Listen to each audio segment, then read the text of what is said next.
Salam əziz şagirdlər, bugün sizlərlə 9-cu sinif writing tapşırığı nümunəsinə baxacağıq. Bilirsiniz ki, bu ildən 9-cu sinifin buraxılış imtahanında 26-cı sual məhz writing tapşırığı olacaq. Bizə 3 şəkil verəcək və ən azı 35 sözlə bu 3 şəkli təsvir eləməyimiz izah olunur. Amma şəkilləri təsvir eləyərkən qrammatik qaydalardan düzgün istifadə eləməliyik, bağlayıcı sözlərdən istifadə etməliyik, sadə və mürəkkəb cümlələr verməliyik, daha zəngin söz ehtiyatından istifadə etməliyik ki, tam bal ala bilək. Mən də bugün sizlər üçün bir nümunə hazırlamışam.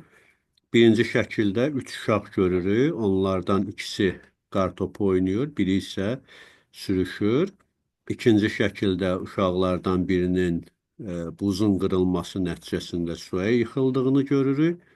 Üçüncü şəkildə isə dostlar gəlib həmin uşağı sudan çıxardılar.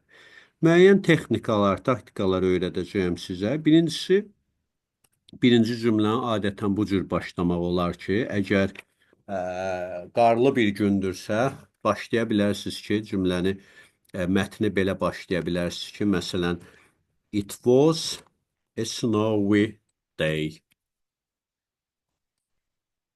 Və yaxud It was a cold winter day. It was snowing one winter day. Və s. bu tipli girişlərlə başlamaq çox önəmlidir. Mən də belə bir cümlə ilə başlamışam ki, məsələn, It was a cold winter day. Soyuq bir qış günü idi. Sonra görürük ki, hər tərəf qardır. Everywhere was covered with snow. Hər yer qarla örtülmüşdü. Artıq hava ilə bağlı təsviri verdikdən sonra keçirik obrazlara. Din meyarlarında qeyd eləyir ki, şəkillərə ad verilməsi müsbət hal sayılır. Yəni, tövsiyə eləyirlər ki, obrazlara ad verək. Məsələn, birbaşa başlaya bilərsiniz. Asif, Vasif, Ağasif. Amma daha çox söz ehtiyatı olması üçün, daha yaxşı təsvir olsun deyə. Məsələn, belə başlaya bilərsiniz. Three friends, Asif, Vasif and Ağasif. Və yaxud three cousins, three neighbors. Və yaxud bu cür başlaya bilərsiniz. Asif and his friends Vasif and Ağasif.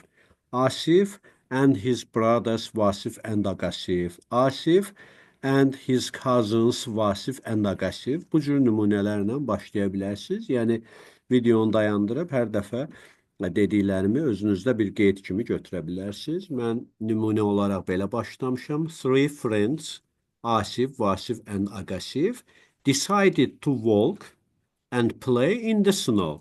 Qərara gəlirlər ki, qarda gəzsinlər və oynasınlar. Sonra geyimlərindən uzun-uzadı yazmağa ehtiyac yoxdur. Belə xüsusi ümumən yaza bilərik ki, they had worn their warm clothes. Onlar özlərinin isti paltarlarını geyinmişdilər.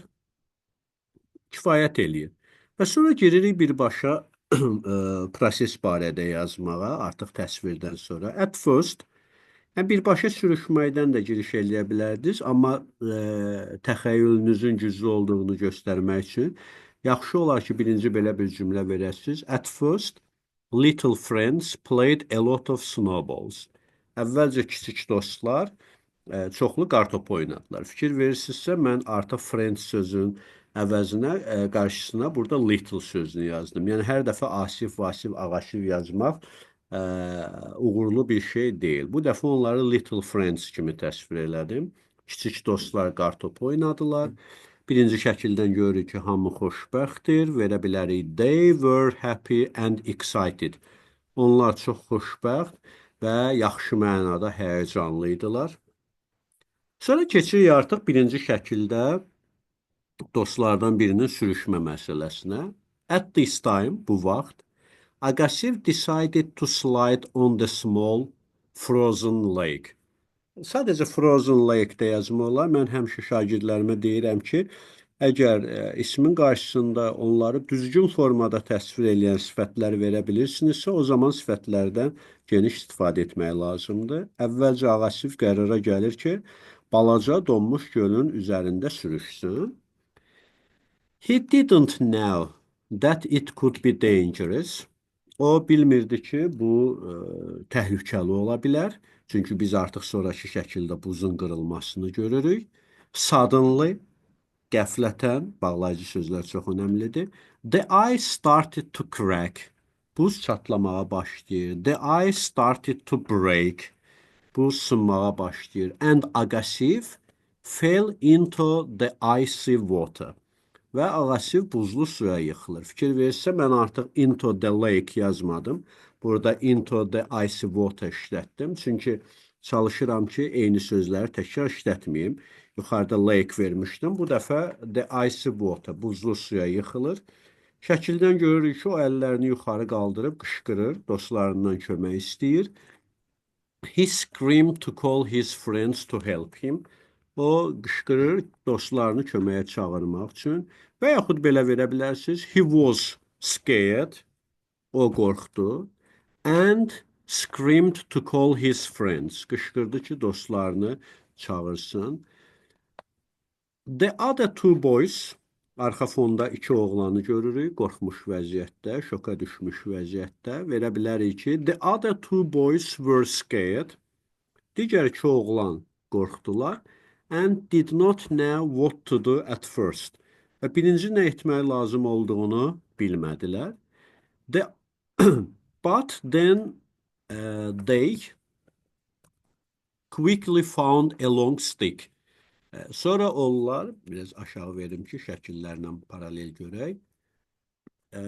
Deməli, onlar amma sonra uzun bir çubuq tapdılar. Burada məcbur deyil stick sözünü bilmək. Əgər siz stick sözünü bilməsəz, bu cür verəcəksiniz. But then they ran, onlar qaçdılar. To give a hand to their friend. To help their friend. Yəni dostlarına kömək eləmək üçün qaçdılar. Stick sözünü biliriksə, o zaman stick sözündən istifadə eləməliyik. They worked together. Şəkildən görürük ki, ikisi bir yerdə çalışırlar dostlarını xilas eləməyə. They worked together to save their friend. Onlar bir yerdə çalışdılar ki, dostlarını xilas eləsinlər. The boy in the water, artıq aqressiv işlətmirəm, sudakı oğlan kimi təsvir vermişəm. The boy in the water, sudakı oğlan grabbed the stick tightly. Çubuqdan bərk-bərk yapışır. Məsələn, grab o deməkdir. And two friends pulled him out of the freezing water. Və iki dost onu donmuş sudan dartıb çıxardır. Soyuq sudan dartıb çıxardır. Sonda da verə bilərsiniz ki, at last və yaxud işlədə bilərsiniz ki, in the end. Sonda kind friends, hər dəfə işlətməmək üçün, bu dəfə kind friends, Asif and Vasif rescued their friend Agasiv. Sonda mərhəmətli dostlar və yaxud kindin yerinə brave sözü daha yaxşı gedir. Cəsarətli dostlar Asif və Vasif dostları Agasivi sudan xilas eləyirlər, ümumiyyətlə xilas eləyirlər. And promise to be more careful next time. Və söz verirlər ki, növbəti dəfə diqqətli olacaqlar. Gördüyünüz kimi writingdə ən vacib məsələ ilk birinci şəkli düzgün təsvirlə başlamaqdır.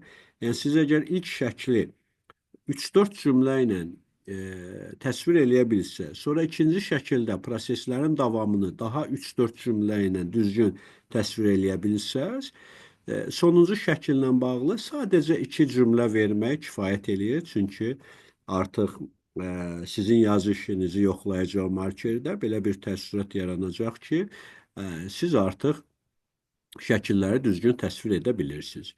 Növbəti videomuzda digər şəkillər olacaq. Mümkün qədər çalışacağım ki, hər gün müxtəlif şəkil təsvirləri ilə bağlı sizə dəyərli məsləhətlər verim. Uğurlar hər birinizə.